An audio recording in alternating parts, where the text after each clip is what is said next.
Bismillahirrahmanirrahim. Assalamualaikum warahmatullahi wabarakatuh. Kepada yang terhormat beliau Bapak Fatahillah, Magister Pendidikan selaku dosen pengampu mata kuliah Keluarga Kenegaraan, dan tak lupa kepada teman-teman yang berbahagia. Kami dari kelompok 1 yang beranggotakan Aldi Aprianto, Evita Sri Rahma, Yunita Sari, Dita Fadilah, Listiani Diah Purwani, Fadila Seviana Mawarni, Yuditya Taskia Ramadhani, dan Muhammad Fadel. Di sini kami akan menyampaikan laporan analisis buku, yaitu yang berjudul Konstitusi dan Konstitusionalisme Indonesia. Identitas buku, judul buku Konstitusi dan Konstitusionalisme Indonesia. Penulis buku Profesor Dr. Jimmy Ashidik, SH. Kota terbit Jakarta. Penerbit Konstitusi Press. Tahun terbit 2006. Tebal buku 414 halaman. ISBN 979 96962 75. Latar belakang. Bangsa Indonesia selama berabad-abad berjuang melawan penjajahan kolonialisme. Perjuangan ini melahirkan cita-cita kemerdekaan, yaitu untuk membangun negara yang merdeka, bersatu, berdaulat, adil, dan makmur. Konstitusi diperlukan sebagai landasan hukum untuk mewujudkan cita-cita tersebut. Setelah Perang Dunia Kedua, terjadi perkembangan pesat dalam hukum internasional, terutama terkait dengan hak asasi manusia dan demokrasi. Perkembangan ini mempengaruhi perumusan konstitusi di Indonesia. Konstitusi Indonesia disusun melalui proses yang panjang dan penuh perdebatan. Proses ini dimulai dengan pembentukan Badan Penyelidik Usaha-Usaha Persiapan Kemerdekaan Indonesia atau BPUPKI pada tanggal 29 Mei 1945. BPUPKI bertugas mempersiapkan rancangan konstitusi negara. Setelah itu, melalui berbagai perdebatan, BPUPKI berhasil menyusun rancangan konstitusi yang kemudian disahkan oleh Panitia Persiapan Kemerdekaan Indonesia atau PPKI pada tanggal 18 Agustus 1945. Konstitusi adalah hukum dasar negara yang memuat aturan fundamental tentang pembentukan negara, sistem pemerintahan, hak asasi manusia, dan kewajiban warga negara. Konstitusi merupakan hukum tertinggi di suatu negara dan menjadi acuan bagi peraturan perundang-undangan lainnya. Sedangkan konstitusionalisme adalah paham atau prinsip yang menganggap konstitusi sebagai landasan fundamental bagi penyelenggaraan negara. Konstitusionalisme menekankan pada supremasi hukum dan pembatasan kekuasaan pemerintah. Dalam negara konstitusional, kekuasaan pemerintah tidak boleh absolut atau mutlak dan harus berada di bawah konstitusi. Maka, dalam laporan ini, kami akan menganalisis serta membahas terkait konstitusional dan konstitusionalisme Indonesia yang kami ambil dari buku Konstitusional dan Konstitusionalisme Indonesia yang diterbitkan oleh Konstitusi Press di Jakarta Oktober 2006. Terdiri dari 414 halaman yang berisi 9 bab yang membahas tuntas mengenai konstitusi dan konstitusionalisme Indonesia. Dari kami, bila ada kesalahan dalam mencantumkan kata maupun penyusunan yang kurang subjektif, kami mohon maaf yang sebesar-besarnya. Atas saran dari pembaca yang diberikan kepada kami sangatlah membantu dalam menyelesaikan dengan baik laporan-laporan yang akan datang. Tak lupa kami ucapkan beribu-ribu terima kasih kepada dosen pembimbing yang tentunya telah membimbing kami dalam penyelesaian laporan ini. Dan juga kami ucapkan terima kasih kepada teman-teman atas kontribusinya dalam membantu penyelesaian laporan ini. Baik, saya Yunita Sari dengan NPM 141 akan menjelaskan pada materi bab 1 yaitu mengenai konstitusi dan konstitusionalisme. Pada pembahasan dalam bab ini membahas mengenai gagasan konstitusionalisme klasik, konstitusionalisme dan Piagam Madinah, dan juga konstitusi dan konstitusionalisme modern. Pertama, gagasan konstitusionalisme klasik, yang dimana gagasan Politeia dan Constitution merupakan awal gagasan konstitusionalisme diekspresikan oleh umat manusia beserta hubungan di antar kedua istilah tersebut dalam sejarah. Kemudian, gagasan selanjutnya yaitu warisan Yunani kuno, Plato dan Aristoteles.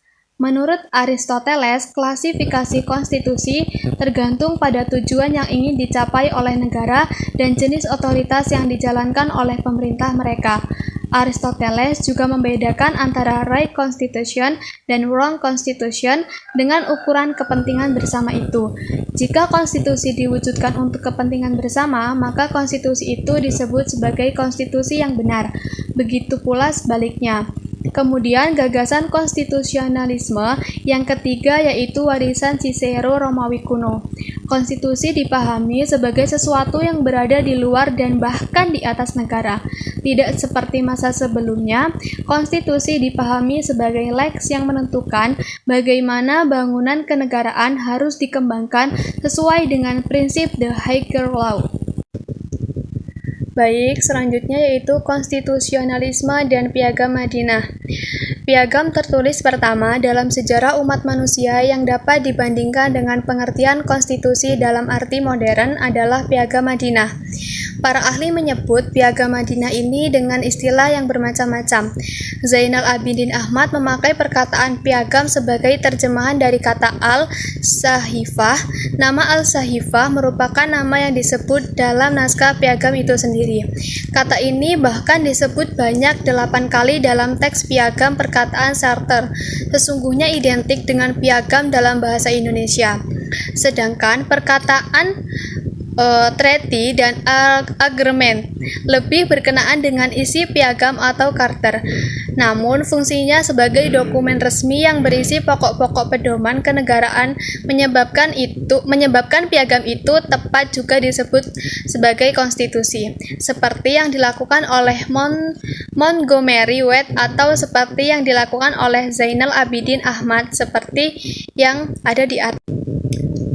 Yang ketiga, konstitusi dan konstitusionalisme modern. Dokumen dasar disebut konstitusi dan semua badan hukum selalu memerlukan anggaran dasar yang berfungsi sebagai konstitusinya. Maka konstitusi merupakan hukum yang lebih tinggi atau bahkan paling tinggi serta paling fundamental sifatnya. Karena konstitusi itu sendiri merupakan sumber legitimasi atau landasan otoritas berbentuk-bentuk hukum atau peraturan-peraturan perundang-undangan lainnya. Dalam Encyclopedia of Social Science tahun 1930 yang berisi kurang lebih menyatakan bahwa konstitusionalisme bertujuan untuk menjaga ketertiban pemerintah yang mana hal itu diperlukan pengaturan yang sedemikian rupa sehingga dinamika kekuasaan dalam proses pemerintahan dapat dibatasi dan dikendalikan sebagaimana mestinya. Pada pokoknya, prinsip konstitusionalisme modern sebenarnya memang menyangkut prinsip pembatasan kekuasaan atau yang lazim disebut sebagai prinsip limited government. Dari uraian yang sudah disampaikan, dapat dikatakan bahwa konstitusi dapat difungsikan sebagai kontrol politik, sosial, dan atau ekonomi di masa sekarang, dan sebagai sarana perekayasaan politik, sosial, dan atau perekonomi menuju masa depan. Dengan demikian, menurut penulis, fungsi-fungsi konstitusi dapat dirinci sebagai berikut. Yang pertama, fungsi penentu dan pembatas kekuasaan organ negara. Yang kedua, fungsi pengatur hubungan kekuasaan antar organ negara. Yang ketiga, fungsi pengatur hubungan kekuasaan antar organ negara dengan warga negara. Yang keempat, fungsi pemberi atau sumber legitimasi terhadap kekuasaan negara maupun kegiatan penyelenggaraan kekuasaan negara. Lalu fungsi yang kelima, yaitu sebagai fungsi penyalur atau pengalih kewenangan dari sumber kekuasaan yang asli kepada organ negara.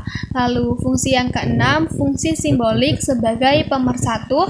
Fungsi yang ketujuh, fungsi simbolik sebagai rujukan identitas dan keagungan kebangsaan. Yang kedelapan, fungsi simbolik sebagai pusat upacara. Yang kesembilan, fungsi sebagai sarana pengendalian masyarakat, baik dalam arti sempit hanya di bidang politik maupun dalam arti luas mencakup bidang sosial dan ekonomi. Lalu yang ke-10, fungsi sebagai sarana perekayasaan dan pembaruan masyarakat, baik dalam arti sempit maupun arti luas. Baik, selanjutnya bab 2, yaitu konstitusi dari masa ke masa. Konstitusi dan hukum dasar konstitusi adalah hukum dasar yang dijadikan pegangan dalam penyelenggaraan suatu negara. Konstitusi dapat berupa hukum dasar tertulis yang lazim disebut Undang-Undang Dasar dan dapat pula tidak tertulis. Undang-Undang Dasar 1945. Undang-Undang Dasar 1945 pertama kali disahkan berlaku sebagai konstitusi negara Indonesia dalam Sidang Panitia Persiapan Kemerdekaan Indonesia pada tanggal 18 Agustus 1945, yaitu sehari setelah kemerdekaan Republik Indonesia diproklamasikan oleh Soekarno dan Muhammad Hatta pada tanggal 17 Agustus 1945. Naskah undang-undang pertama kali dipersiapkan oleh suatu badan pembentuk pemerintah Balentera, Jepang yang diberi nama Dokuritsu Zunbi Tosokai, yang dalam bahasa Indonesia disebut Badan Penyelidik Usaha-Usaha Persiapan Kemerdekaan atau BPUPKI. Selanjutnya, Konstitusi RIS 1949. Naskah Konstitusi Republik Indonesia Serikat disusun bersama oleh Delegasi Republik Indonesia dan Delegasi BFO ke Konferensi Meja Bundar. Dalam delegasi yang dipimpin oleh Mr. Muhammad Rem, terdapat Prof. Dr. Andes Supomo yang terlibat dalam mempersiapkan naskah Undang-Undang Dasar. Rancangan Undang-Undang Dasar itu disepakati bersama oleh kedua belah pihak untuk diberlakukan sebagai Undang-Undang Dasar Republik Indonesia Serikat. Naskah Undang-Undang Dasar yang kemudian dikenal dengan sebutan Konstitusi RIS itu disampaikan kepada Komite Nasional Pusat sebagai lembaga perwakilan rakyat di Republik Indonesia tersebut, dan kemudian resmi mendapat persetujuan Komite Nasional pada tanggal 14 Desember 1949. Selanjutnya, Konstitusi RIS itu dinyatakan berlaku mulai tanggal 27 Desember 1949 pada pasal 186 Konstitusi RIS 1949 yang ditetapkan dan di Den Haag itu hanyalah bersifat sementara. Selanjutnya, Undang-Undang Dasar Sementara 1950. Undang-Undang Dasar Sementara ini terbentuk karena adanya rasa ketidaksesuaian antara Konstitusi RIS dengan kondisi negara yang federal. Maka Pemerintah Republik Indonesia Serikat dan Pemerintah Republik Indonesia bersatu mendirikan Negara Kesatuan Republik Indonesia yang disebut dengan NKRI. Kesepakatan itu dituangkan dalam suatu naskah persetujuan bersama pada tanggal 19 Mei 1950, yang pada intinya menyepakati dibentuknya kembali NKRI sebagai kelanjutan dari Negara Kesatuan yang diproklamasikan pada tanggal 1 Agustus 1945. Undang-undang disahkan pada tanggal 12 Agustus 1950 oleh Komite Nasional Pusat dan disahkan juga oleh DPR dan Senat Republik Indonesia Serikat pada tanggal 14 Agustus 1950. Naskah undang-undang baru ini diberlakukan secara resmi mulai tanggal 17 Agustus 1950. Undang-undang ini bersifat mengganti sehingga isinya tidak mencerminkan perubahan terhadap Konstitusi Indonesia Serikat tahun 1949, tetapi menggantikan naskah Konstitusi RIS itu dengan naskah baru dengan nama Undang-Undang Dasar Sementara. Seperti Konstitusi RIS 1949, Undang-Undang Undang-Undang Dasar sementara 1950 ini juga ditetapkan dengan sementara. Berbeda dengan Konstitusi RI 1949 tidak sempat membentuk konstitusi sebagaimana diamanatkan di dalamnya. Amanat undang-undang sementara dilaksanakan sedemikian rupa sehingga pemilihan umum berhasil diselenggarakan pada Desember 1955 untuk memilih anggota konstitusi. Baik, masih mengenai bab 2, yaitu perubahan pada Undang-Undang Dasar. Yang pertama, bentuk perubahan. Pada tahun 1945 dibentuk atau disusun Undang-Undang Dasar 1945 oleh BPUPKI dan PPKI sebagai hukum dasar bagi NKRI yang diproklamasikan pada tanggal 17 Agustus 1945. Pada tahun 1949, negara Republik Indonesia diubah menjadi negara serikat atau federasi. Diadakan pergantian konstitusi dari Undang-Undang Dasar 1945 ke Konstitusi Republik Indonesia Serikat atau RIS tahun 1949. Kemudian pada tahun 1950, ketika bentuk negara Indonesia diubah lagi dari bentuk negara serikat menjadi negara kesatuan, Konstitusi RIS 1949 diganti dengan Undang-Undang Dasar sementara tahun 1950. Setelah itu, mulailah diadakan usaha untuk menyusun Undang-Undang Dasar yang baru, sama sekali dengan dibentuknya lembaga konstitusi yang secara khusus ditugaskan untuk menyusun konstitusi baru, tapi usaha ini gagal diselesaikan sehingga pada tanggal 5 Juli 1959 Presiden Soekarno mengeluarkan keputusannya yang dikenal dengan sebutan Dekret Presiden 5 Juli 1959 yang isinya antara lain membubarkan konstitusi dan menetapkan berlakunya kembali Undang-Undang 1945 menjadi dasar dalam Negara Kesatuan Republik Indonesia. Yang kedua, prosedur perubahan.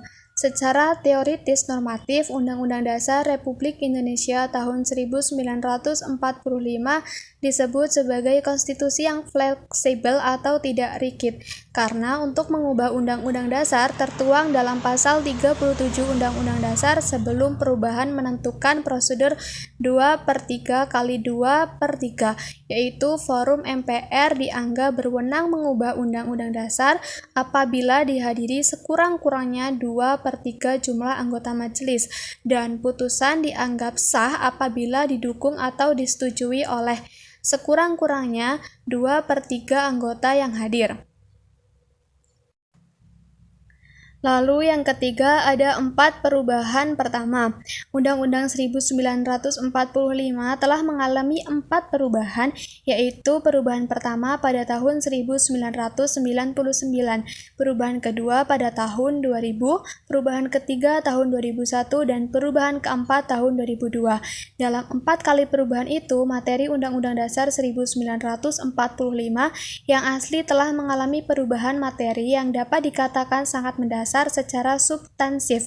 Perubahan yang terjadi atas Undang-Undang Dasar 1945 telah menjadikan konstitusi proklamasi itu menjadi konstitusi yang baru sama sekali, meskipun tetap dinamakan sebagai Undang-Undang Dasar 1945. Baik, selanjutnya bab 3, prinsip dasar penyelenggaraan negara. Pokok pikiran pembukaan Undang-Undang Dasar seperti diuraikan dalam penjelasan otentik naskah Undang-Undang tahun 1945. Kandungan pemikiran yang terdapat dalam pembukaan Undang-Undang Dasar itu mencakup 4 pokok pikiran, yaitu pertama, bahwa negara Indonesia adalah negara yang melindungi dan meliputi segenap bangsa Indonesia dan seluruh tumpah darah Indonesia, serta mencakupi segala paham golongan dan paham perseorangan. Yang kedua, bahwa negara Indonesia hendak mewujudkan keadilan sosial bagi seluruh warganya. Ketiga, bahwa negara Indonesia menganut paham kedaulatan rakyat. Keempat, bahwa negara Indonesia adalah negara yang berketuhanan yang Maha Esa menurut dasar kemanusiaan yang adil dan beradab. 9. Prinsip penyelenggaraan negara. Yang pertama, prinsip ketuhanan yang Maha Esa. Yang kedua, cinta negara, hukum, dan the rule of law. Yang ketiga, paham kedaulatan rakyat dan demokrasi. Yang keempat, demokrasi langsung dan demokrasi perwakilan. Yang kelima, pemisahan kekuasaan dan prinsip check and balances. Yang keenam, sistem pemerintahan presidensial. Yang ketujuh, persatuan dan keragaman. Yang kedelapan, paham demokrasi ekonomi dan ekonomi pasar sosial. Dan yang kesembilan, sosial masyarakat madani. Baik, nama saya Yuditya Taskia Ramadhani dengan NPM 129.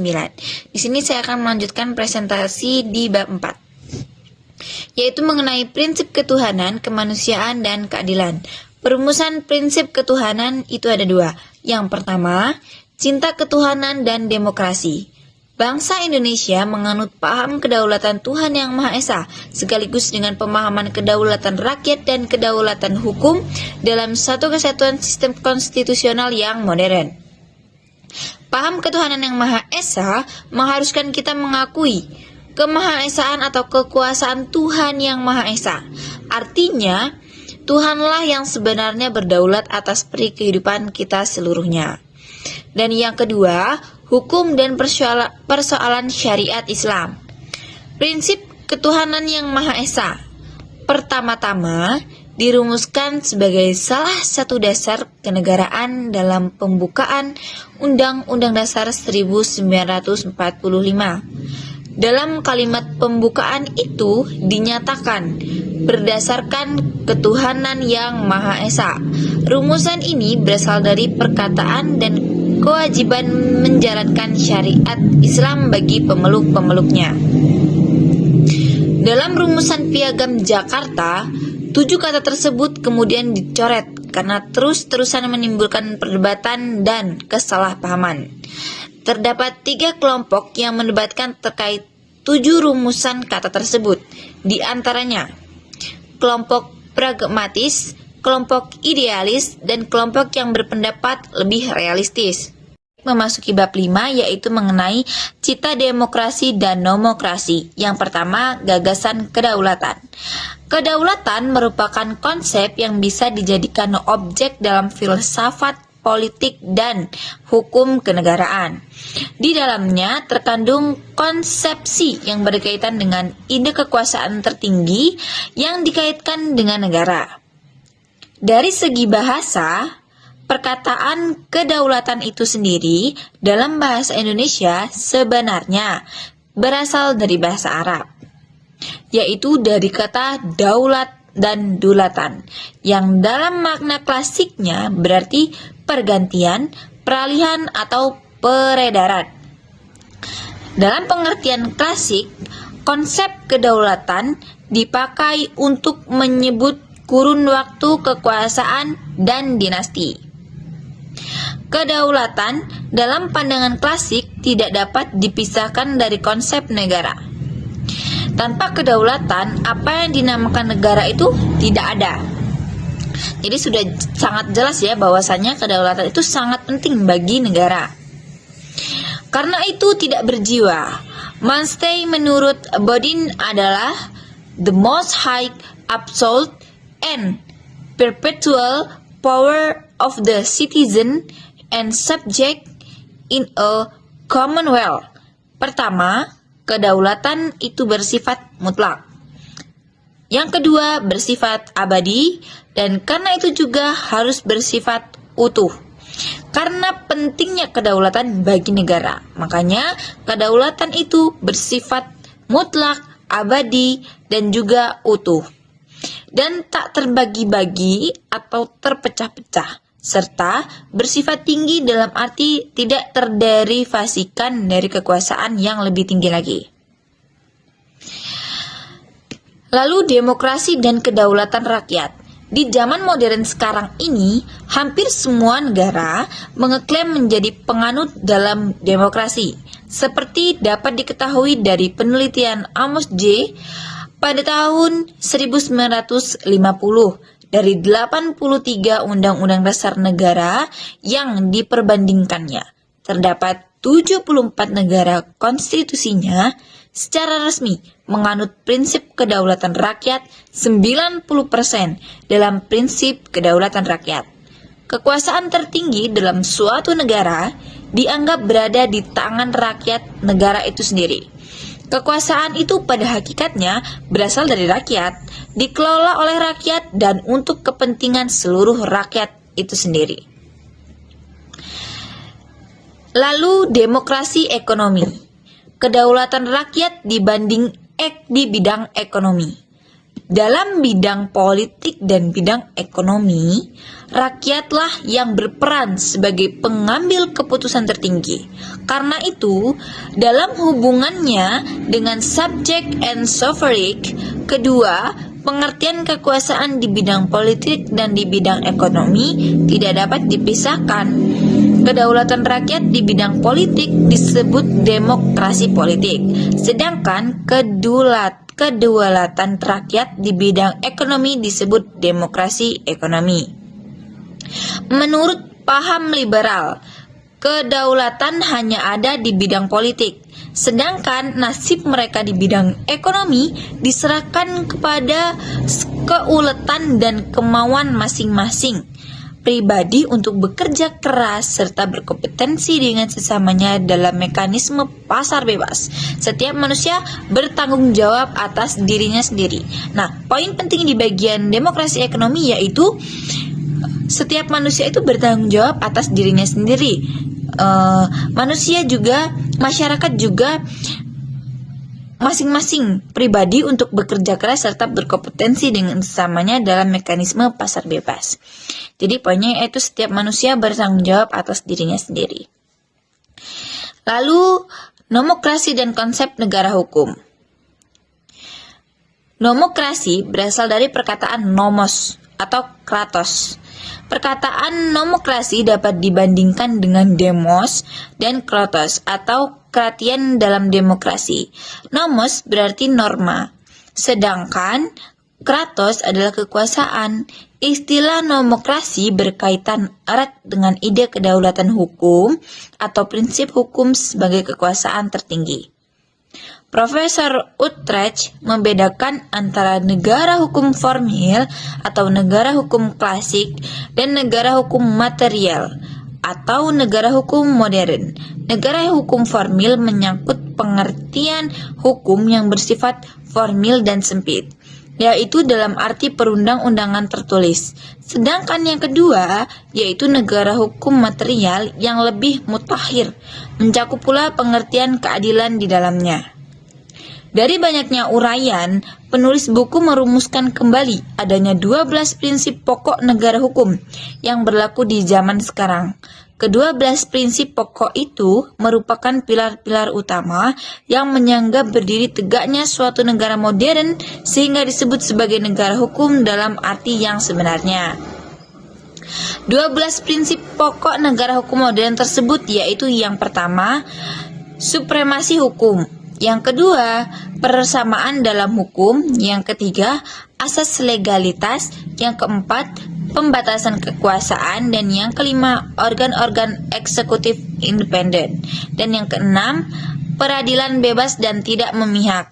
Yang ketujuh, peradilan tata usaha negara. Dan yang kedelapan, peradilan tata negara. Yang kesembilan, peradilan hak asasi manusia.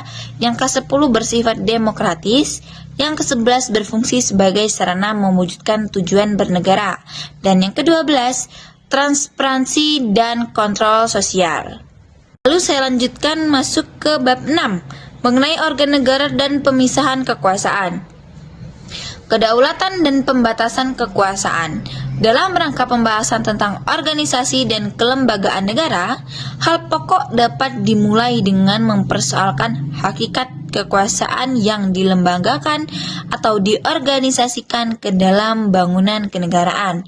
Kuncinya terletak pada apa dan siapa yang sesungguhnya memegang kekuasaan tertinggi atau yang biasa disebut sebagai pemegang kedaulatan.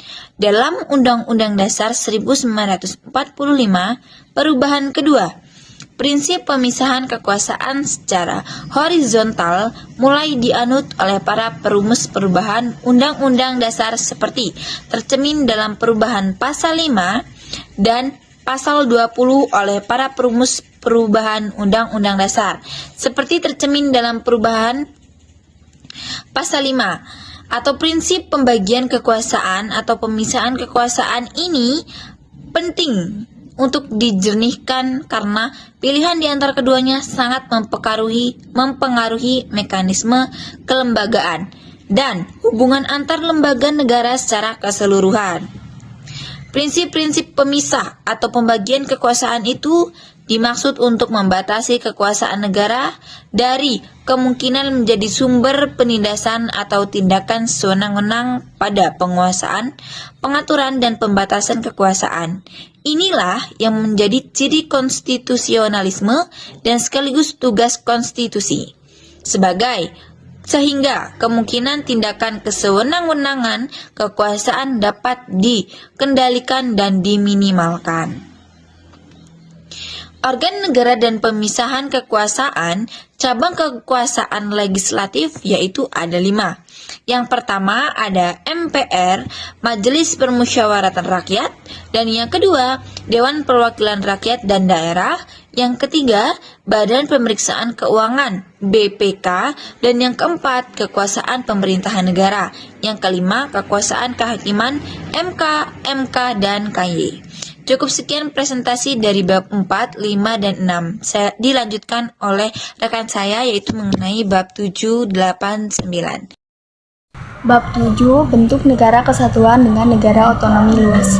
1. Bentuk negara dan bentuk pemerintahan. Bentuk negara berarti bentuk organ atau organisasi negara itu sebagai keseluruhan. Jika yang dibahas bukan untuk organnya, melainkan bentuk penyelenggaraan pemerintahan atau bentuk penyelenggaraan kekuasaan, maka istilah yang lebih tepat dipakai adalah istilah bentuk pemerintahan.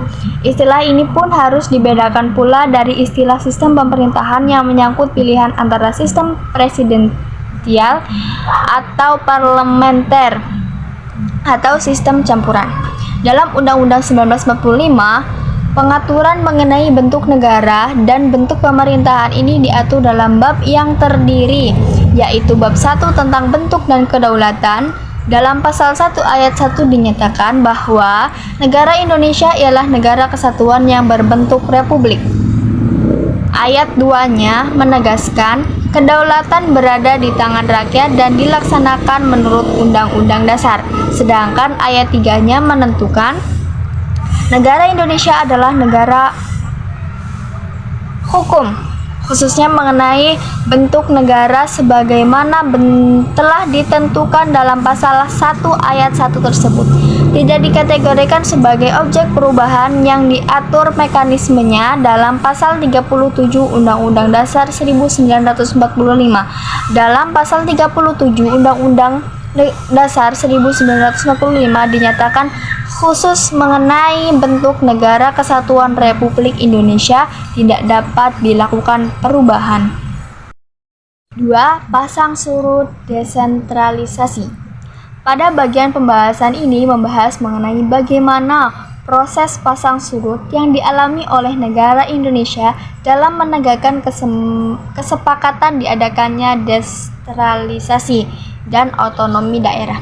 Hal itu terjadi karena adanya beberapa tanggapan atau pemikiran para petinggi negara yang bertolak belakang, juga karena adanya perubahan seperti ketika perubahan masa Orde Baru dan reformasi. Gelombang arus balik dari desentralisasi ke arah sentralisasi sudah sering terjadi dan sudah ada di hadapan mata kita. 3. Pemerintahan daerah dan otonomi daerah. Pemerintahan daerah dikembangkan berdasarkan asas otonomi, desentralisasi, dan tugas perbantuan. Asas dekonsentrasi hanya ditetapkan di daerah-daerah provinsi dan kabupaten atau kota yang belum siap atau belum sepenuhnya melaksanakan prinsip otonomi sebagaimana telah ditentukan dalam Undang-Undang Dasar.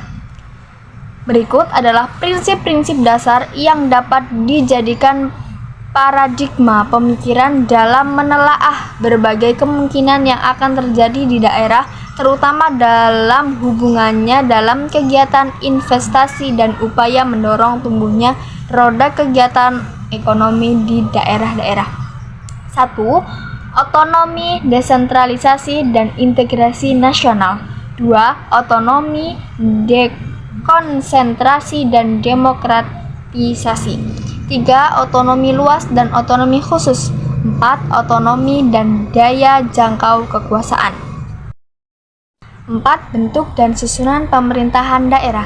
1. Pembagian dan pembentukan susunan daerah. Wilayah Negara Kesatuan Republik Indonesia dibagi menjadi daerah provinsi, kabupaten, dan daerah kota yang bersifat otonom. 2. Kewenangan daerah. Berdasarkan pasal 7 Undang-Undang Nomor 22/1999, kewenangan daerah mencakup kewenangan dalam seluruh bidang pemerintahan, kecuali 5 bidang kewenangan politik yang dikecualikan, yaitu dalam politik luar negeri, pertahanan, keamanan, keadilan, moneter dan fiskal, dan urusan agama. 3. Lembaga eksekutif di daerah. Pada daerah ditentukan adanya lembaga eksekutif dan lembaga legislatif yang sederajat dan saling mengontrol satu sama lain. Di daerah provinsi pemerintah dipimpin oleh gubernur, di daerah kabupaten dipimpin oleh bupati, dan di daerah kota dipimpin wali kota. 4. Lembaga legislatif di daerah. 5. Kepala desa dan parlemen daerah. Bab 8. Perangkat peraturan perundang-undangan. Bentuk-bentuk dokumen hukum. Ada beberapa bentuk dokumen yang biasa disebut sebagai hukum, yaitu 1. Dokumen yang berbentuk peraturan. 2. Dokumen yang berbentuk penetapan. 3. Dokumen yang berbentuk keputusan. Dan 4.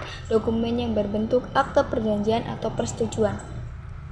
Keempat bentuk dokumen itu dikeluarkan oleh atau terkait erat dengan 4 jenis fungsi yang dikenal dalam jabatan hukum yang resmi, yaitu 1. Legislatif seperti parlemen, administratif body seperti badan eksekutif pemerintah.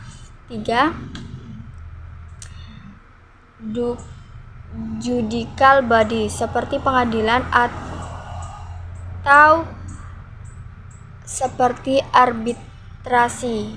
Dan 4. Dokumen jabatan notaris berupa akte resmi. Dokumen lain yang juga diakui sebagai dokumen hukum yang bersifat menunjang dalam proses pembuktian hukum adalah 5. Persetujuan tertulis antar pihak yang tidak bersifat notarial. 6. Terjemahan resmi hasil publik interpreter. Dan 7. Laporan keuangan hasil publik account. Serta 8. Berbagai dokumen yang berupa kode hukum dan kehormatan yang berlaku internal dalam aneka bentuk perkumpulan dan organisasi yang hidup dalam kegiatan bermasyarakat, seperti anggaran dasar, anggaran rumah tangga, dan kode etik profesional. Peraturan perundang-undangan pasca kemerdekaan. Dalam Undang-Undang 1945, bentuk-bentuk peraturan perundang-undangan yang kenal mencakup undang-undang, peraturan pemerintahan sebagai pengganti undang-undang, dan peraturan pemerintah. Meskipun undang-undang adalah konstitusi tertulis, konstitusi yang juga memiliki makna yang tidak tertulis yang diterima dalam kesadaran hukum masyarakat. Dalam konstitusi RIS pada tahun 1945, bentuk-bentuk peraturan yang diakui adalah undang-undang federal, undang-undang darurat, dan undang-undang pemerintah. Jenis putusan memiliki 2 sifat utama, yaitu putusan yang bersifat mengatur dan putusan yang bersifat penetapan administratif. Peraturan dasar merupakan bagian dari susunan hierarkis peraturan perundang-undangan dalam arti sempit. yang dapat dibedakan menjadi dua substansi, yaitu naskah dasar dan naskah non-dasar.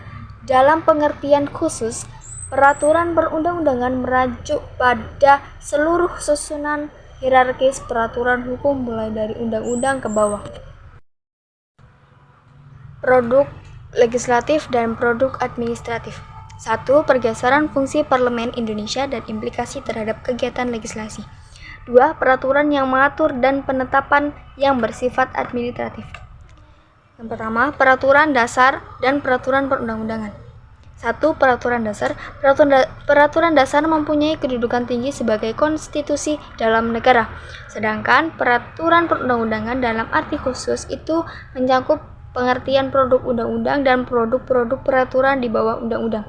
Bentuk konkret dari naskah-naskah yang dapat dikatakan sebagai peraturan dasar itu dapat dikelompokkan menjadi 3, yaitu A. Naskah induk berupa naskah asli undang-undang dasar. B. Naskah perubahan ataupun penyempurnaan perbaikan dalam bentuk perubahan undang-undang dasar. Dan C. Naskah pelengkap yang dapat berupa piagam dasar seperti misalnya hak asasi manusia. Ketiga jenis dokumen ini sama-sama mempunyai kedudukan sebagai konstitusi sebagai hukum dasar yang tertulis atau dapat juga disebut dengan peraturan dasar. 2. Peraturan perundang-undangan. Menurut penulis buku, peraturan perundang-undangan dalam arti khusus adalah keseluruhan hierarkis peraturan perundang-undangan yang berbentuk undang-undang ke bawah, yaitu semua produk hukum yang melibatkan peran lembaga perwakilan rakyat bersama-sama dengan pemerintah ataupun melibatkan peran pemerintah karena kedudukan politiknya dalam rangka melaksanakan produk legislatif yang ditetapkan oleh lembaga perwakilan rakyat bersama dengan pemerintah menurut tingkatnya masing-masing. Produk hukum Majelis Permusyawaratan Rakyat. 1. Produk hukum MPR dewasa. Bentuk keputusan MPR dapat disederhanakan dalam 4 jenis naskah, yaitu 1. Peraturan dasar yang dapat berupa naskah undang-undang dasar, naskah perubahan undang-undang dasar, dan naskah piagam dasar. 2. Ketetapan MPR tentang pengangkatan dan pemberhentian presiden dan wakil presiden. 3. Ketetapan MPR tentang GBHN. 4. Keputusan MPR yang hanya mempunyai kekuatan hukum mengikat ke dalam majelis. 2. Produk hukum majelis di masa depan. Di masa depan, kedudukan konstitusional Majelis Permusyawaratan Rakyat mengalami perubahan yang sangat mendasar. MPR bukan lagi dan tidak dapat lagi disebut sebagai lembaga tertinggi negara, melainkan berupa badan legislatif yang terdiri atas 2 kamar parlemen, yaitu Dewan Perwakilan Rakyat dan Dewan Perwakilan Daerah. Yang keduanya secara bersama-sama disebut sebagai MPR yang kedudukannya sejajar dengan Presiden dan Mahkamah Agung. Produk hukum Parlemen Indonesia di masa depan hanya ada 2 tingkatan, yaitu tingkatan konstitusi berupa Undang-Undang Dasar dan berupa perubahan Undang-Undang Dasar, sedangkan pada tingkat bawahnya adalah Undang-Undang. Penguatan kedudukan keputusan pengadilan. Sistem hukum Indonesia selama ini karena pengaruh sistem hukum Belanda menganut sistem civil law yang berbeda dari praktek hukum di negara-negara Anglo-Saxonia yang menerapkan sistem common law. Dalam sistem civil law, yang diutamakan adalah pembuatan undang-undang dan peraturan tertulis lainnya sebagai sumber tertib hukum yang dapat dijadikan acuan dalam proses peradilan. Sedangkan dalam sistem common law, yang diutamakan adalah asas presiden yang dengan mengedepankan peran putusan hakim terlebih dahulu sebagai acuan dalam proses peradilan. Dalam sistem civil law, putusan pengadilan itu disebut jurisprudensi yang juga dijadikan salah satu sumber hukum dalam proses peradilan. Oleh karena itu, sistem hukum Indonesia yang dipengaruhi secara mendalam oleh sistem civil law mau tidak mau harus mulai memperhatikan pentingnya kedudukan dan peranan keputusan hakim dalam upaya pengembangan sistem hukum Indonesia di masa mendatang. Terdapat 8 tata urut peraturan perundang-undangan. Yang pertama, peraturan dasar. Yang kedua, undang-undang dan jurisprudensi. 3. Peraturan pemerintahan sebagai pengganti undang-undang. 4. Peraturan pemerintah dan peraturan presiden. 5. Peraturan menteri atau pejabat setingkat. 6. Peraturan daerah atau perda. 7. Peraturan gubernur dan 8. Peraturan desa. Peraturan umum dan peraturan khusus. 1. Peraturan perundang-undangan yang bersifat umum terdiri atas A. Undang-undang dasar dan perubahan Undang-Undang Dasar. B. Undang-undang dan peraturan pemerintah pengganti undang-undang (Perpu), serta peraturan lain yang setingkat dengan peraturan undang-undang, yaitu ketetapan MPR dan MPRS yang bersifat mengatur. C. Peraturan pemerintah dan peraturan presiden. D. Peraturan menteri. E. Peraturan daerah provinsi. F. Peraturan gubernur. G. Peraturan daerah kabupaten atau kota. H. Peraturan bupati atau wali kota. Peraturan umum dan peraturan khusus. 1. Peraturan perundang-undangan yang bersifat khusus terdiri atas A. Peraturan lembaga negara, lembaga tinggi negara setingkat presiden, internal regulation. 1. Peraturan Dewan Perwakilan Rakyat. 2. Peraturan Dewan Perwakilan Daerah. 3. Peraturan Mahkamah Konstitusi. 4. Peraturan Mahkamah Agung. 5. Peraturan Komisi Yudisial. 6. Peraturan Badan Pemeriksa Keuangan. B. Peraturan lembaga pemerintah yang bersifat khusus independen. 1. Peraturan Bank Indonesia. 2. Peraturan Kebijakan Agung. 3. Peraturan Tentang Nasional Indonesia. 4. Peraturan Kepolisian Republik Indonesia. C. Peraturan lembaga-lembaga khusus yang bersifat independen. Bab 9. Agenda strategis pembangunan sistem hukum nasional. 1. Penataan sistem hukum. Dalam bab ini membahas tentang strategi dan rencana untuk mengembangkan sistem hukum di Indonesia dengan tujuan menciptakan sebuah negara hukum yang ideal sesuai dengan visi Founding Father Indonesia. Pada bab ini juga secara keseluruhan menekankan pentingnya reformasi sistem hukum Indonesia untuk mendukung penciptaan negara hukum yang adil dan efektif. Dengan fokus pada penataan sistem hukum, peningkatan profesionalisme di bidang hukum, dan penetapan kode etik yang kuat.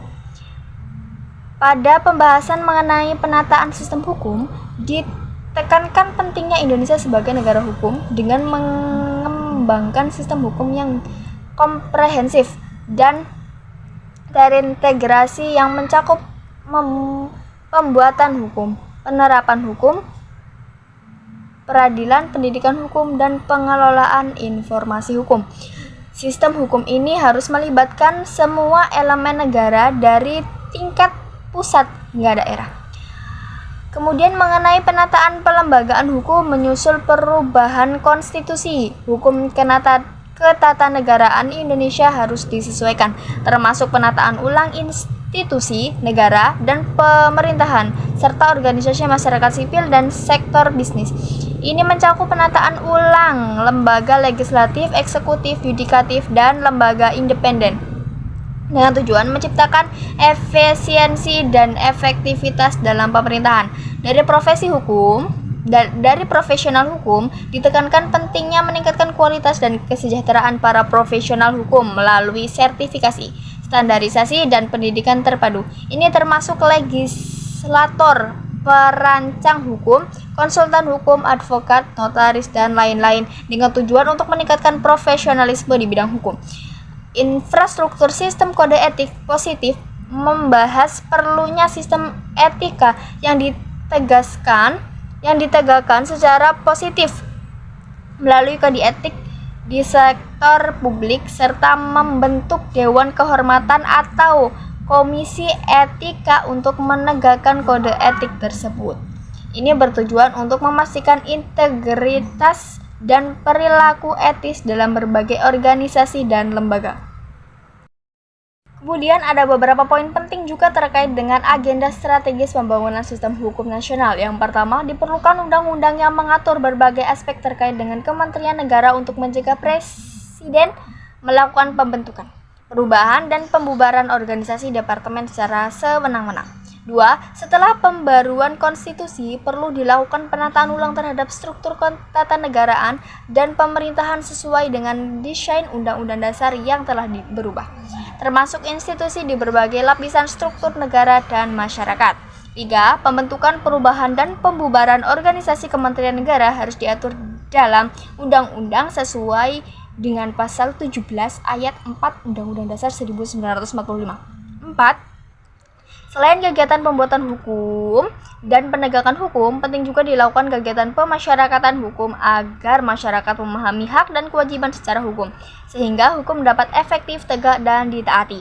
5. Indonesia diidealkan sebagai negara hukum. Namun, belum ada cetak biru dan desain makro yang komprehensif terkait dengan konsep negara hukum. Pembangunan hukum selama ini bersifat sektoral, sehingga perlu dipahami dan dikembangkan sebagai satu kesatuan sistem. 6. Kepemimpinan yang efektif dan berintegrasi diharapkan dapat menjadi teladan dan penggerak yang efektif untuk penegakan hukum. 7. Pembudayaan pemasyarakatan dan peradilan hukum, law socialization and law education, sangat penting untuk mewujudkan negara hukum, karena tanpa kesadaran, pengetahuan, dan pemahaman masyarakat, penegakan hukum tidaklah akan efektif. Beberapa faktor yang terkait dengan pembudayaan dan pemasyarakatan hukum adalah 1. Pembangunan dan pengelolaan sistem serta infrastruktur informasi hukum berbasis teknologi informasi. 2. Peningkatan upaya publikasi, komunikasi, dan sosialisasi hukum. 3. Pengembangan pendidikan dan pelatihan hukum. 4. Pemasyarakat citra dan keteladanan di bidang hukum. Perlu dipertimbangkan adanya media digital dan elektronik khusus yang dimiliki dan dikelola oleh pemerintah untuk komunikasi dan pendidikan hukum seperti televisi dan radio. Profesi hukum perlu ditata kembali dan diingatkan mutu serta kesejahteraannya, mencakup legislator, perancang hukum, konsultan hukum, advokat, notaris, pejabat, pembuat akte tanah, polisi, jaksa, hakim, dan lain-lain. Selain penata sistem norma hukum, perlu juga dilembagakan sistem dan infrastruktur etika positif di sektor publik untuk mendukung penegakan hukum yang efektif. Dengan demikian, penataan sistem hukum di Indonesia sebagai negara hukum memerlukan upaya yang komprehensif dalam mengatur berbagai aspek kelembagaan, pembentukan hukum, penegakan hukum, dan kemasyarakatan hukum agar tercipta fondasi hukum yang kuat dan berkelanjutan. Baik, di sini saya akan menyampaikan kesimpulan. Berdasarkan hasil pengkajian buku Konstitusi dan Konstitusionalisme Indonesia yang disusun dalam laporan ini, dapat disimpulkan beberapa hal penting di antaranya. 1. Buku ini membahas secara mendalam tentang konstitusi dan konstitusionalisme Indonesia, termasuk evolusi hubungan antara kekuasaan politik dan otoritas agama dalam sejarah. Kedua, pentingnya memperhatikan tingkat abstraksi yang tepat dalam penyusunan Undang-Undang Dasar dengan memperhatikan perbedaan jenis hukum yang berlaku. Yang ketiga, prinsip-prinsip ketuhanan, kemanusiaan, dan keadilan menjadi landasan utama dalam pembentukan sistem kenegaraan yang mencerminkan prinsip negara Pancasila. Yang keempat, Indonesia menerapkan sistem konstitusional modern yang menggabungkan kedaulatan rakyat dan kedaulatan hukum sesuai dengan prinsip tauhid Islam. Yang kelima, ditekankan perlunya prinsip egaliter, mekanisme permusyawaratan, sistem perwakilan, dan supremasi hukum guna memastikan keadilan dan kebebasan bagi semua warga. Dengan demikian, buku ini memberikan pemahaman yang mendalam tentang konstitusi dan konstitusionalisme Indonesia, serta pentingnya prinsip ketuhanan, kemanusiaan, dan keadilan dalam pembentukan sistem kenegaraan yang adil dan demokratis. Komentar. Dalam laporan ini, kami sebagai pengkaji sekaligus penulis analisis pada buku ini memberikan komentar terhadap isi buku Konstitusi dan Konstitusionalisme Indonesia. Kami menyatakan bahwa buku tersebut memberikan pemahaman yang mendalam tentang konstitusi dan konstitusionalisme Indonesia, termasuk evolusi hubungan antara kekuasaan politik dan otoritas agama dalam sejarah. Kami juga menyoroti pentingnya memperhatikan tingkat abstraksi yang tepat dalam penyusunan Undang-Undang Dasar, serta perlunya prinsip ketuhanan, kemanusiaan, dan keadilan dalam pembentukan sistem kenegaraan yang adil dan demokratis. Komentar kami menunjukkan apresiasi terhadap kekayaan informasi dan pemahaman yang diperoleh dari buku tersebut. Kami juga menekankan relevansi isi buku dengan konteks Indonesia, terutama dalam menggabungkan nilai-nilai lokal dengan prinsip-prinsip konstitusionalisme modern. Dengan demikian, kami menilai bahwa buku ini memberikan kontribusi yang berharga dalam memperdalam pemahaman tentang konstitusi dan konstitusionalisme Indonesia, serta pentingnya prinsip-prinsip ketuhanan, kemanusiaan, dan keadilan dalam pembentukan sistem kenegaraan yang adil dan demokratis. Namun, dalam penulisan isi buku, kami merasakan kesulitan dalam memahami isi buku dikarenakan bahasa yang digunakan cukup berat untuk dipahami. Terima kasih, sekian penyampaian dari kami.